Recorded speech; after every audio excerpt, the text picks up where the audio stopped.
ہم اور آپ کافی عرصے سے ہالووین کے تہوار کے بارے میں سن رہے ہیں، مگر اس کے بارے میں ہماری معلومات نہ ہونے کے برابر ہیں کہ ہالووین کیا ہے، یہ کیوں منایا جاتا ہے اور کب سے منایا جا رہا ہے۔ السلام علیکم، نجف زون میں خوش آمدید۔ حقیقت پر مبنی بہترین ویڈیوز دیکھتے رہنے کے لیے میرا چینل ابھی سبسکرائب کریں اور سبسکرائب کرتے وقت ساتھ موجود بیل کے آئیکن پر لازمی کلک کریں تاکہ میری آنے والی ویڈیوز آپ تک بر وقت پہنچ سکیں۔ آج میں آپ کو ہالووین کے تہوار سے متعلق چند خاص اور اہم تاریخی حقائق سے آگاہ کروں گا جو آپ کے لیے یقیناً نئے اور دلچسپ ہوں گے۔ ہالووین امریکہ میں منایا جانے والا ایک تہوار ہے جس میں گلی کوچوں، مارکیٹوں، پارکوں اور دیگر مقامات پر جا بجا ڈراؤنے چہروں اور خوفناک لبادوں میں ملبوس چھوٹے بڑے بھوت اور چڑیلیں چلتی پھرتی دکھائی دیتی ہیں۔ اکثر گھروں کے باہر بڑے بڑے کدو نظر آتے ہیں جن پر ہیبت ناک شکلیں تراشی گئی ہوتی ہیں اور ان کے اندر موم بتیاں جل رہی ہوتی ہیں۔ کئی گھروں کے باہر ڈراؤنے ڈھانچے کھڑے دکھائی دیتے ہیں اور ان کے قریب سے گزریں تو وہ ایک خوفناک قہقہا لگا کر دل دہلا دیتے ہیں۔ تاریخ دانوں کا کہنا ہے کہ ہالووین کا سراغ قبل از مسیح دور میں برطانیہ کے علاقے آئرلینڈ اور شمالی فرانس سے ملتا ہے، جہاں سیلٹک قبائل ہر سال 31 اکتوبر کو یہ تہوار مناتے تھے۔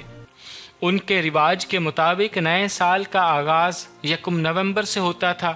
موسمی حالات کے باعث ان علاقوں میں فصلوں کی کٹائی اکتوبر کے آخر میں ختم ہو جاتی اور نومبر سے سرد اور تاریک راتوں کا آغاز ہو جاتا تھا۔ سردیوں کے موسم کو یہ قبائل موت کے ایام سے بھی منسوب کرتے تھے کیونکہ اکثر موات اسی موسم میں ہوا کرتی تھی۔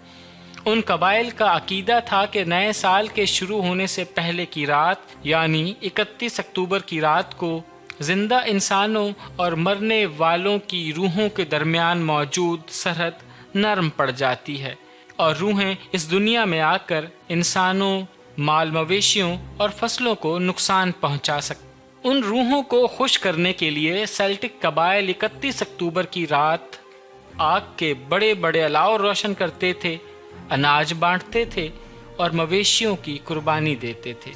اس موقع پر وہ جانوروں کی کھالیں پہنتے اور اپنے سروں کو جانوروں کے سینگوں سے سجاتے تھے۔ آج کل کے دور میں لوگ اس رات کو خاص قسم کے کھانے بناتے ہیں اور ان کو خوفناک طریقے سے سجایا جاتا ہے اور اسی طرح مختلف مشروبات بھی بنائے جاتے ہیں جو کہ خاص طور پر لال، کالے یا اورنج کلر کے ہوتے ہیں تاکہ دیکھنے میں وہ ڈراؤنے لگیں۔ ان سب چیزوں کو بنانے کا مقصد اپنے پیاروں کی روحوں کا استقبال کرنا ہوتا ہے۔ ان لوگوں کے نزدیک جہاں اس رات اچھی روحیں زمین پر آتی ہیں وہیں پر بد روحیں بھی زمین پر آتی ہیں۔ اب سوال یہ پیدا ہوتا ہے کہ یہ بد روحیں کون سی ہوتی ہیں؟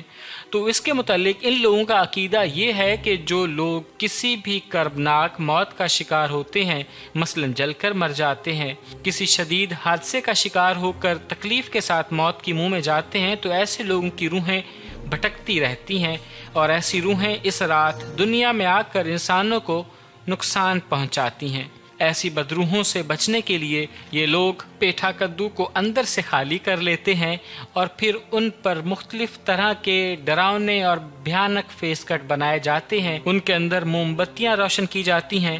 اس کے بعد یہ لوگ ان پیٹھا کدو کو، جن کو پمپکن بھی کہا جاتا ہے، اپنے گھر کے کھڑکیوں، بالکونیوں یا دروازوں کے باہر رکھ دیتے ہیں تاکہ بدروحیں اس گھر کی طرف رخ نہ کریں، اور اگر رخ کریں تو ان کو دیکھ کر ڈر جائیں اور واپس پلٹ جائیں اور انہیں کوئی نقصان نہ پہنچا سکے۔ اسی حوالے سے اس تہوار میں پیٹھا کدو کو ایک خاص مقام حاصل ہے۔ امریکہ دریافت ہونے کے بعد بڑی تعداد میں یورپی باشندے یہاں آ کر آباد ہوئے اور وہ اپنے ساتھ اپنی ثقافت اور رسم و رواج اور تہوار بھی لے کر آئے۔ کہا جاتا ہے کہ شروع میں ہالووین میری لینڈ اور جنوبی آبادیوں میں یورپی تارکین وطن مقامی طور پر چھوٹے پیمانے پر منایا کرتے تھے۔ 19ویں صدی میں بڑے پیمانے پر یورپ سے لوگ امریکہ آ کر آباد ہوئے، جن میں ایک بڑی تعداد آئرش باشندوں کی بھی تھی۔ ان کی آمد سے اس تہوار کو بڑا فروغ ملا اور شہرت ملی اور اس میں کئی نئی چیزیں بھی شامل ہوئیں، جن میں